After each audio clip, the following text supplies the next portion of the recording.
Welcome to the HCI family of podcasts. We're your source for personal, professional, and organizational growth and development. We share our own original research, explore industry trends, and interview executives and thought leaders from across the globe. Join us for practitioner-oriented content around all things leadership, HR, talent management, organizational development, and change management. Maximize your personal and organizational potential with the HCI family of podcasts.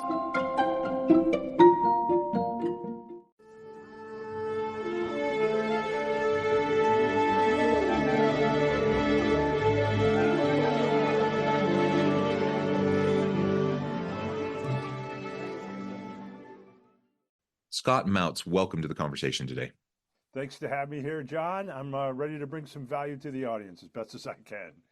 It is a pleasure to be with you again. You're joining us from San Diego area in Southern California. I'm south of Salt Lake City in Utah. Today, we're going to be talking about your new book, The Mentally Strong Leader. Build the habits to productively regulate your emotions, thoughts, and behaviors. Now, I just want to start by saying I love the title.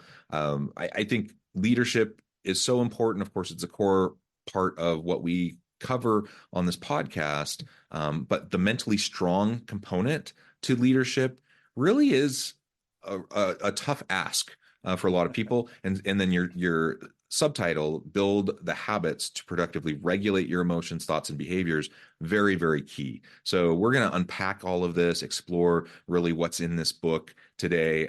We're going to do it briefly, just in about 25 minutes or so. But at the end of the episode, we'll definitely encourage the audience to reach out, to go find the book, which will then, of course, allow you to get into much more detail. As we get started, I wanted to share Scott's bio with everybody. Scott Mautz is a former senior executive of Procter & Gamble, where he successfully ran several of the company's largest multi-billion-dollar businesses. Scott is faculty on reserve at Indiana University's Kelley School of Business for Executive Education, and is also a popular course instructor on LinkedIn Learning, where his courses have been taken over 1.5 million times and counting. And my guess is that number's even higher than the last time when we were doing the prep work, right? Yeah, I think that's right. Yeah. Scott, anything you would like to highlight by way of your background or personal context before we dive on in? Oh, no, just that, the 3 decades I spent in corporate, I matched that up with being an intense academic study as well, John. I do an awful lot of research for all the books, the workshops that I do, the keynotes that I do, to bring kind of so I'm not just some old guy telling war stories from his corporate experience. I have a lot of intense, original academic research to match up with decades of experience. Wonderful. Excellent. All right. As we get started, I always love to ask authors, why this book? Why now? Like what was the germination of the idea for this book? Why do you feel it's so important for the world today? I spent several decades in Procter & Gamble and in other large companies, John, really paying attention to what makes great leaders great. Why do the highest achieving achievers achieve? What's the secret sauce behind that? And study it, not only for my own good and for wanting to be able to advance my own career, but trying to build this database of knowledge, because I knew that someday I would want to do exactly what I'm doing now, broadening my platform for making a difference with the written and the spoken word, much like you have, John. And in that intense, those decades of study matched up with academic research, I started to figure out that one of the secret sauces to being an incredible leader is this thing called mental strength. And we're going to talk more about it and what data I have that makes me believe that. But it was this desire of what I learned to help leaders lead and be great that really drove me to share with the world what I'm going to share today. Excellent. Excellent. So let's dig on in and talk about that mental strength component. Feel free, you can tie into research that you've done, but let's start by just kind of conceptualizing it and laying out really what does that mean to you? Yeah, mental strength is the ability to regulate your emotions, your thoughts, and your behaviors productively, even in adversity, despite whatever circumstance you find yourself in. As I like to say it, John, it's how you manage internally so that you can lead externally. And here's the thing. I think all of your viewers and listeners, John, and even yourself, we all know intuitively that if you want to be successful in life and at work, you have to be able to regulate your emotions, your thoughts, and your behaviors. That's part of the deal. But here's the news flash. This just in. It's really hard to do that. It's really hard because, I don't know, this thing called human beings. and the world that we live in and how chaotic it is and the pressures we feel every day. But the good news is that by, and the subtitle of the book exists for a reason, because if you can build habits to increase your Hmm. mental strength, I have found it is like training your brain for achievement. And I'll give you an example. One of the intense pieces of research I've conducted behind understanding mental strength was this. We asked over 3,000 executives a central question. Thinking of the highest achieving organizations you've ever been part of that overcame the most obstacles, what were the attributes of the key leaders in those positions at that time? And John, over 91% of over 3,000 executive respondents described the same profile, a Hmm. mentally strong leader. And while at the time they didn't know what they were describing leaders that were flexing the six core mental muscles of mental strength, which are, they were describing leaders that had incredible fortitude, confidence, boldness, decision making, goal focus, the ability to stay focused on your goals and keep your organization focused on their goals, and messaging, the Hmm. ability as a leader to exude positivity and positive messaging in the way you conduct yourself to the organization, and a quality of your presence and an integrity to your intent. You're sending all the right messages to the organization about how you lead. So we saw over and over again that the highest achieving organizations were led by people with mental strength, which is what leads me to conclude that mental strength is the leadership superpower of today, especially given the chaotic work world that we all have to deal with, John. Well, yeah, I mean it's just so complex and messy. There's so much nuance. Everything's disrupted, everything's changing constantly. The name of the game is agile, right? Everyone Yes, has to be able to pivot and adjust on a dime, it seems almost. And you have to do all of that with other human beings. And that's right. human That's beings don't right. like change and they're That's resistant to right. change and they get nervous and they have anxiety and your people have mental health issues and need to be mentally strong as well. And so we talk a lot about mental wellness in the workplace. We talk a lot about self-care and those sorts of things. I think sometimes what we forget is that yes, I want my leaders to create a really great positive environment for their teams and for their workforce so that they feel, emotionally supported and psychologically safe, et cetera, et cetera. But our leaders are dealing with even more complexity. They need it too. Like, so if it's important for me to be able to be mentally strong, it's probably even more important for a leader who has the, I mean, it's not an overstatement to say the lives are in this leader's hand of all the people that work for him or her, because it's not literally life and death in terms of whether you die or live, but it is your livelihood. It is your ability to put food on the table for your family, to have shelter over your head. It is the opportunity to find meaning and purpose in your life through the work that you do. That's a big, big deal. And so leaders, when I talk to leaders, they feel that weight. They Yes. want, Yes. most leaders want to do right by their people. Most leaders aren't thinking about how am I going to wake up and exploit my people today. They want to do right by their people, but it's hard and it never leaves. Like you feel that weight every day and there's almost no reprieve from it. And so if you're going to be successful as a leader in this day and age, you have to understand how to better regulate your emotions and to deal with the things that are going to be thrown at you constantly. You're going to be dealing with it every single day. Yeah, and to build on that, John, you're absolutely right. Every single day there is a chance for something to go wrong emotively or with your thoughts and with your actions. Yeah. That's why it's so important. And this is why I spent so much time understanding habit building science and building habit building science into the book, The Mentally Strong Leader, to give the reader the ability to create the actual habits that lead to mental strength and that allow you to increase those six core mental muscles. So, for example, three elements of habit building science built into the mentally strong leader. Number one, I think you know this intuitively, John, but if you want to build a habit at anything, you need repetitions. Yeah. What gives you repetitions? Systems and frameworks. That's Hmm. why the over 50 plus tools that are in the mentally strong leader are all systems and frameworks built, Hmm. tested, validated, and retested to be proven and give you the repetitions you need to strengthen those mental muscles. Second thing about habit building science, we know that a reason that habits never actually get started and get into formulation, if you will, is that people don't know where to start.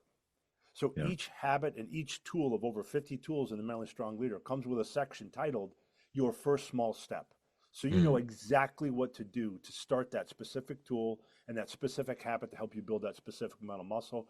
Third point of habit building science built into it. There's a key inflection point in whether or not a habit will stick or not, John. It's what happens in moments of weakness. For example, confidence is one of the big mental muscles that you have to build to be mentally stronger. And I go into depth in that in the Mentally Strong Leader. But let's say you're generally confident, but you have, one of those down days where your boss makes you look like an idiot. You say something dumb in a meeting in front of other people. Somebody else had a brilliant idea and your confidence starts to spiral down.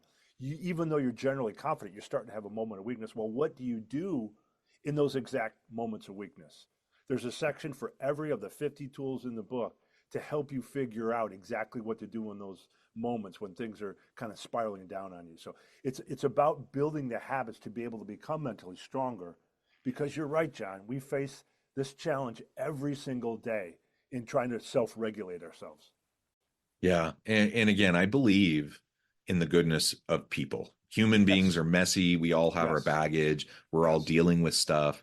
And so it's hard to get up every day and to be your best self with the people around you, even when that's your intention. But I do believe that that is most people's intention. And so then it's a matter of how can we show up for each other to support each other. Right. And like you said, the building those systems to develop the habits is going to be really important for a leader. But also think about how you doing that will provide a great model for your team. So, especially during the pandemic, like we talked about mental health and mental wellness in the workplace before the pandemic, but it got a real spotlight during the pandemic, because people recognized the anxiety and the stress that people were feeling because of pandemic issues and forces.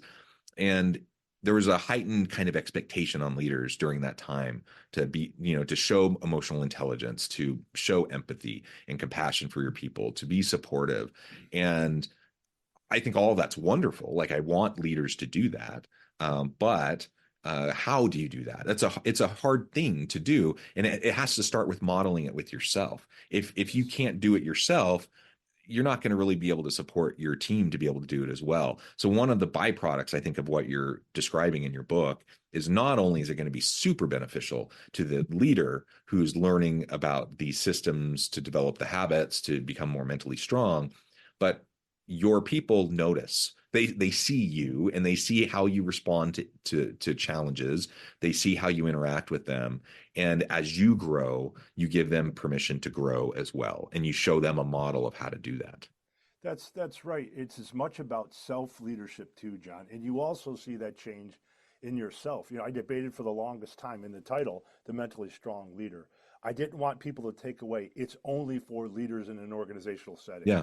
Yeah. It's also for self-leadership and Yeah. how much stronger we feel about ourselves at life, at work, of course, but also in life when we know we're controlling our emotions in a good way. And I'm not talking about not having emotions. That old adage of check your emotions at the door is baloney. It never works. It's about how to Yeah. control those emotions productively and your thoughts and your behaviors. And that's one of the reasons why I'm so drawn to this concept of mental strength and trying to bring it to folks on how exactly to become mentally stronger. Yeah. Awesome. And I think I'm just doing some self-reflection here as we're Yeah, yeah, talking. And, I think overall I do a generally good job. I think a lot of people describe me as fairly even keel, someone yeah. who can deal with difficult issues in a productive way, etc. But there definitely are things that trigger me.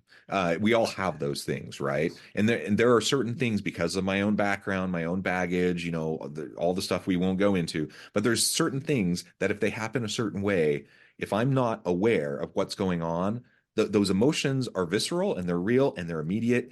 And my reaction in the moment, unless I'm aware of what's happening, is usually not positive. Like it's usually me overreacting to someone who is well intentioned, who just stumbled into something that is related to baggage that I have that I'm now projecting something onto them. So like as I reflect on myself, I'm like, okay, like I know some of these things that have happened over time that have shown up in ways that aren't productive.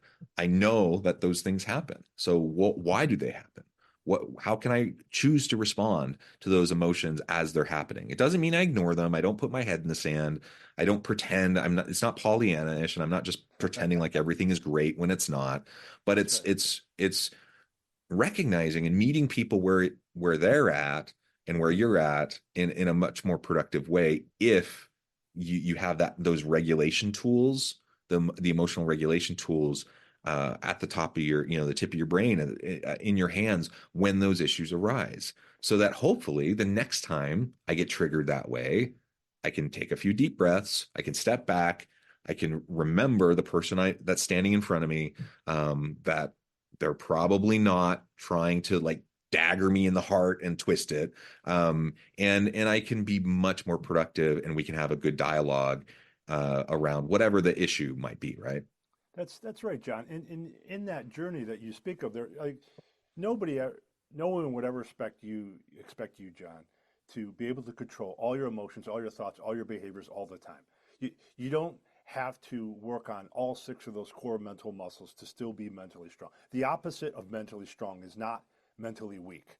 We all Yeah. start with a baseline of mental strength. It's just about knowing which muscle to work on at which time. Just like when you go to the gym, you don't go to the gym every day, all the time to work on every muscle, right? Maybe Wednesday is back day, Thursday is leg day, Friday is arm day. And with the mentally strong leader, the good news is readers can take a mental strength self-assessment. It's 50 Mm. questions that have been validated time and time and time again over years, perfected, so that it can identify what your overall mental strength score is. Then you also get your own score by mental muscle. So how do you score on fortitude, confidence, boldness, decision making, goal focus, and your ability to message positively to others, to those around you? How do you score on those? Then, knowing that, you can put together your own customized mental strength training program. So this Mm. journey and the challenge you were speaking of, John, that you face every single day, it doesn't mean you have to be mentally strong to all people all the time with every muscle. You can build your customized mental strength training program and work on the muscles as you need to over time, as long as you stay in the gym and keep working. Because if you don't go back to the gym ever, you get flabby, right? So you just have to keep working at it over time at your pace. Yeah. And in my experience, people are pretty generous and forgiving towards Yes, people they see that are making an effort. Like we all yes, know we're all human, we all have our stuff. And if you respond in a way that, is in the moment that probably isn't productive as it could be, just own it. Like show a little bit of vulnerability, own it, apologize, try to make it right, and move on, right? And people will appreciate that, and in my experience, most people will show you generosity as you're going through that process. yes. That's exactly right. I go back to the point again. It's so important for all your listeners to remember. The opposite of mentally strong is not mentally weak.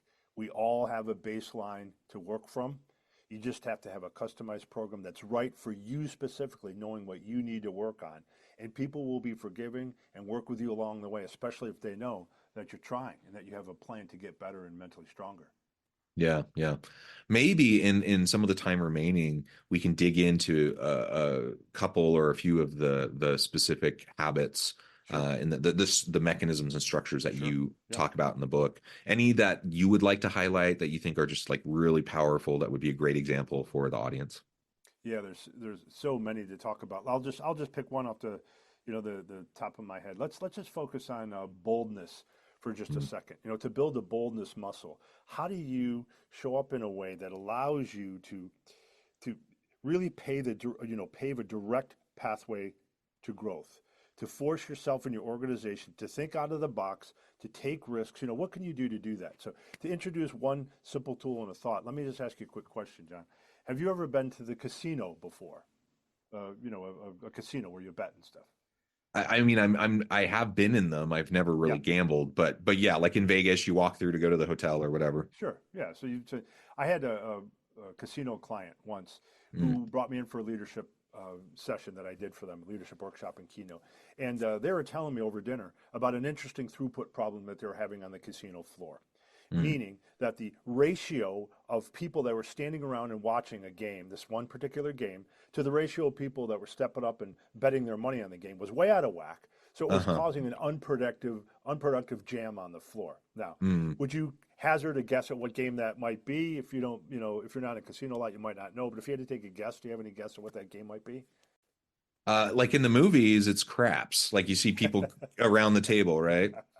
And in life, it's craps too that I'm talking about. Excellent guess, John. For those of you that don't know what craps is, it's a game that's in a table. It's kind of sunken. You roll dice. It's a game of chance with dice. And if you look at the felt table, if you've never seen a craps table, go Google it. Craps table. It is overwhelmingly complicated. It is intimidating if you don't know how to play the game. So Vegas found that people weren't stepping up and literally rolling the dice and risking their money. Meanwhile, back at the office, people won't step up and roll the dice either. They won't take smart risks at Mm. work and be bold if they don't understand the rules of risk taking.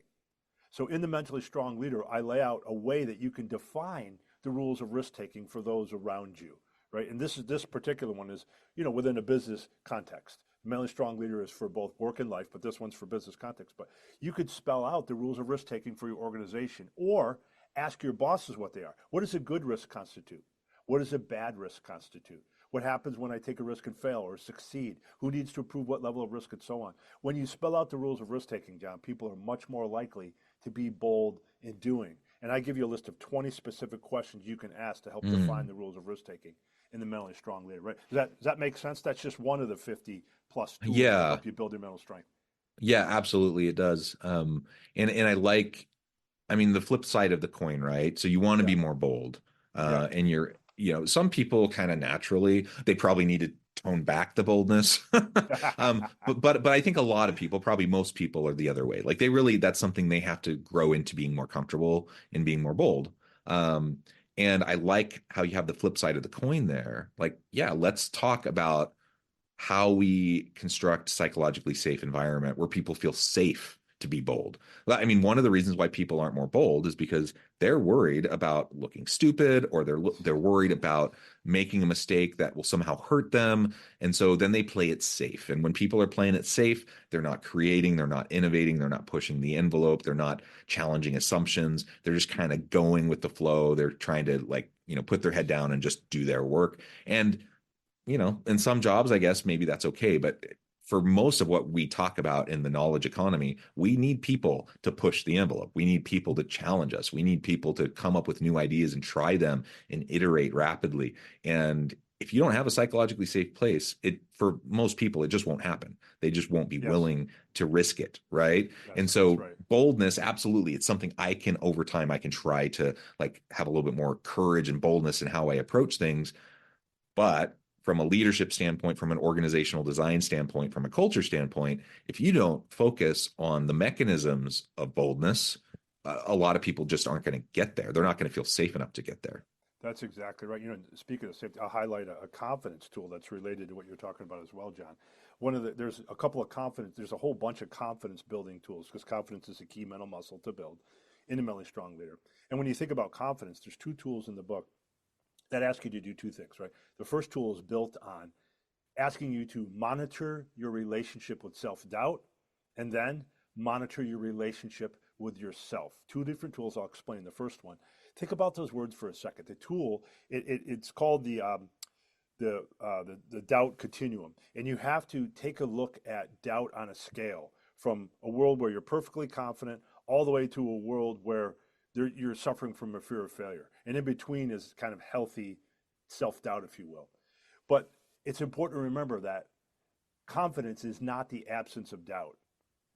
It's the ability to manage and control your relationship with doubt. Because even the most confident people that I came across in my years of research on this, John, they all had some quiet whisper of self-doubt somewhere. The rest of the world may not have seen it, but they had a very different relationship with their doubt than other people that weren't as confident had that. So in the book, you get a chance to manage all the way from what do you do when you're overconfident in your relationship with self-doubt to where you're caving into a fear of failure. How do you overcome that? The other side of that is, okay, not only do you monitor your relationship with your self-doubt, how do you monitor your relationship with yourself? There's a tool in the book called the self-acceptance scale. And it turns out there's breakdowns in confidence in many variations, all the way from you start out great self-acceptance, wonderful self-acceptance. On the other side of the scale, you have imposter syndrome. And then in between, you have all kinds of breakdowns where you give into negative inner chatter. You start chasing approval instead of authenticity. You're constantly comparing to others, something I still work on today, and I teach this stuff. You get caught up in, and this is perfect because the words are on your sweatshirt, you get caught up in, I'm not enough. Mm-hmm. And guess what? I'd like to read your sweatshirt to your audience so that they understand, folks, you are enough. You don't have to take on everything by yourself, by the way. And the tool goes through the range of ways that we can, in that relationship with ourselves, we drift farther and farther away from self-acceptance. And it can get as bad as imposter syndrome, where we won't accept what we've accomplished in our life. And then it gives you solves for each one of those steps along the way, whether you're seeking approval too much, comparing to others too much, beating yourself up over and over with negative inner chatter, whether you won't accept that you're enough or that you just feel like an imposter. There's tools for all of that to help you increase your confidence and thus your mental strength. Yeah, awesome. There's so much here. And we've only really scratched the surface, but that's why it's important for everyone to go check out the book. Before we wrap things up for today, I wanted to give you a chance to share with the audience how they can connect with you, find out more about your work, where they can find your book, and then give us a final word on the topic for today. Yeah, thanks so much. You can go to scottmautz.com, SCOTTMAUTZ.com, to find out about, find the book, to learn about my keynotes, my workshops, all the things that I do related to the Mentally Strong Leader. And also, I put together a gift for your listeners and viewers today, John. If they go to scottmautz.com/mentally-strong-gift, they can get a 60-page free download that allows them to take that mental strength self-assessment I was talking about to discern their overall mental strength and score by mental muscle. As well, it provides questions that help you and prompts that help you get the most out of the book, The Mentally Strong Leader. So scottmautz.com/mentally strong gift. You'll get that free 60-page PDF. And in terms of last, parting message, I would just encourage people to remember that the opposite of mentally strong is not mentally weak. We all have a baseline to build from. You absolutely can do that. You can start doing the things that will build your mental muscles, which we have shown correlates precisely to achievement. It's the leadership superpower of our times and self-leadership superpower of our times. Awesome. Scott, thank you so much. It's just been a real pleasure. I encourage the audience to reach out, get connected, find out more about what Scott can do for you. Check out the book. And as always, I hope everyone can stay healthy and safe, that you can find meaning and purpose at work each and every day. And I hope you all have a great week.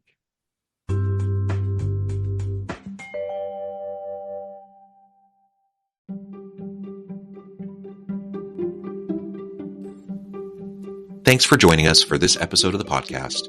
We hope you stay healthy and safe, and please join us again soon.